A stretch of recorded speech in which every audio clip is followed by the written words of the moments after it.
Saudi Prince আগেই ইরানকে সতর্ক করেছিল চুক্তি না করলে দেশটিতে শুরু হবে সামরিক হামলা। এপ্রিল মাসে তেহরানের গোপন কক্ষে সৌদি বাদশার ঘনিষ্ঠ প্রতিনিধি হয়ে প্রিন্স খালিদ বিন সালমান এক বৈঠকে বসেন ইরানের প্রেসিডেন্ট মাসুদ পেজেশকিয়ান, ইরানের সশস্ত্র বাহিনীর প্রধান মোহাম্মদ বাঘেরি ও পররাষ্ট্রমন্ত্রী আব্বাস আরাকচিকে নিয়ে। সে বৈঠকে তার হুঁশিয়ারি ছিল স্পষ্ট, আর তা হল ইরান যদি ট্রাম্পের প্রস্তাব গ্রহণ না করে তবে ইসরায়েল মিলিটারি অ্যাকশন নেবে তাদের ওপর। সম্প্রতি ব্রিটিশ সংবাদ মাধ্যম রয়টার্সের এক বিশেষ প্রতিবেদনে উঠে এসেছে এই গোপন তথ্য।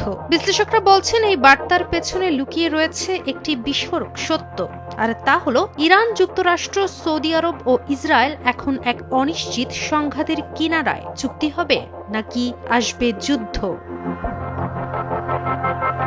রয়টার্স জানায়, 4টি নির্ভরযোগ্য সূত্র নিশ্চিত করেছে 17 এপ্রিল তেহরানে আয়োজিত এই গোপন বৈঠকের খবর। সৌদি প্রিন্স খালিদ স্পষ্ট করে জানান, ট্রাম্প প্রশাসনের ধৈর্য সীমিত। যদি চুক্তি না হয় তবে ইসরায়েলের হাতে থাকবে হামলার লাইসেন্স। আর এই হুঁশিয়ারি শুধু সৌদি মতামত নয়, বরং এটি ছিল বাদশাহ সালমানের সরাসরি বার্তা। একই সঙ্গে প্রিন্স খালিদ জানিয়ে দেন, চুক্তি করার মানে এই না যে ইরান ক্ষতিগ্রস্ত হবে, বরং এই চুক্তি হয়তো ইরানকে বাঁচাতে পারবে ভবিষ্যতের বিপদ থেকে।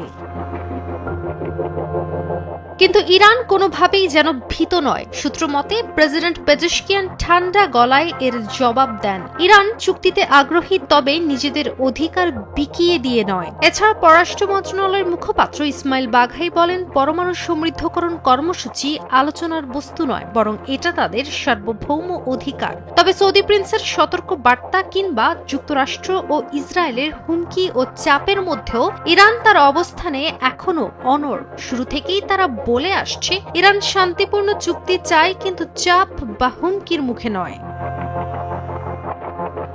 এই বৈঠকের বিষয়টি এমন সময় সামনে আসলো যখন ওমানের মধ্যস্থতায় চলছে নতুন করে ইরান যুক্তরাষ্ট্র সংলাপ। ট্রাম্প নিজেই জানিয়েছেন, ইরানের পরমাণু ইস্যু সমাধানের খুব কাছাকাছি। তাছাড়া ইরানও আগ্রহ দেখাচ্ছে। এদিকে CNN এর মতে চলমান আলোচনায় এমন একটি সম্ভাব্য কাঠামো উঠে এসেছে যেখানে একটি আন্তর্জাতিক কনসোর্টিয়াম ইরানের জন্য বেসামরিক পারমাণবিক জ্বালানি তৈরি করতে পারে এবং এর বিনিময়ে যুক্তরাষ্ট্র নিষেধাজ্ঞা কিছুটা শিথিল করতে পারে। তবে ইরান এখনও নিজের সমৃদ্ধকরণ সক্ষমতা ধরে রাখতে চায়। এমনকি তারা ভবিষ্যতের চুক্তিতে মার্কিন পরিদর্শকদের প্রবেশাধিকার নিয়েও আলোচনা করতে রাজি।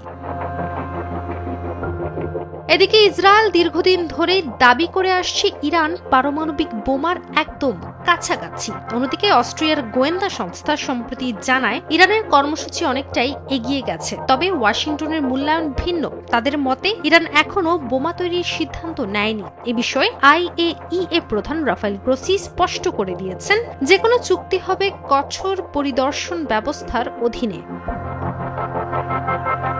মোনালিসা হেভি ফ্লো 15 পিস প্যাকেটের সাথে 8 পিসের একটি প্যাকেট একদম ফ্রি। এ পর্যায়ে প্রশ্ন উঠছে, সৌদি আরব আসলে কি চায়? তারা কি ইরানকে সাহায্য করছে নাকি ইসরায়েলের পক্ষে অবস্থান নিচ্ছে? আন্তর্জাতিক বিশ্লেষকরা বলছেন, সৌদি আরব এই মুহূর্তে একটি স্ট্র্যাটেজিক ব্যালেন্স বজায় রাখার চেষ্টা করছে। সম্প্রতি চীনের মধ্যস্থতায় সৌদি ইরান সম্পর্ক পুনঃস্থাপন হলেও রিয়াদ এখনও ওয়াশিংটনের নিরাপত্তার ছায়ার ওপর অনেকাংশে নির্ভরশীল। তাদের মূল উদ্বেগ দুটি। সেগুলো হলো, প্রথমত ইরান যেন পরমাণু অস্ত্র তৈরি না করে, কারণ এতে সৌদির নিরাপত্তা ও হুমকি মুখে পড়বে। আর দ্বিতীয়ত, মধ্যপ্রাচ্যে কোনো যুদ্ধ যেন না বাধে, কারণ এতে পুরো অঞ্চলই অর্থনৈতিকভাবে বিপর্যস্ত হবে। তাই রিয়াদ চেষ্টা করছে একদিকে যুক্তরাষ্ট্র ও ইসরায়েলের সঙ্গে সম্পর্ক বজায় রেখে অন্যদিকে তেহরানকে আলোচনার টেবিলে ধরে রাখতে। একদিকে ট্রাম্পের চাপ, অন্যদিকে ইসরায়েলের হুমকি, মাঝখানে সৌদি আরবের দ্বৈত বার্তা, আর বিপরীতে দাঁড়িয়ে আছে এক আত্মবিশ্বাসী হিসেবে তেহরান। চুক্তি কি হবে নাকি মধ্যপ্রাচ্যে শুরু হবে নতুন যুদ্ধ? কাজী অহনা, নিউজ 24।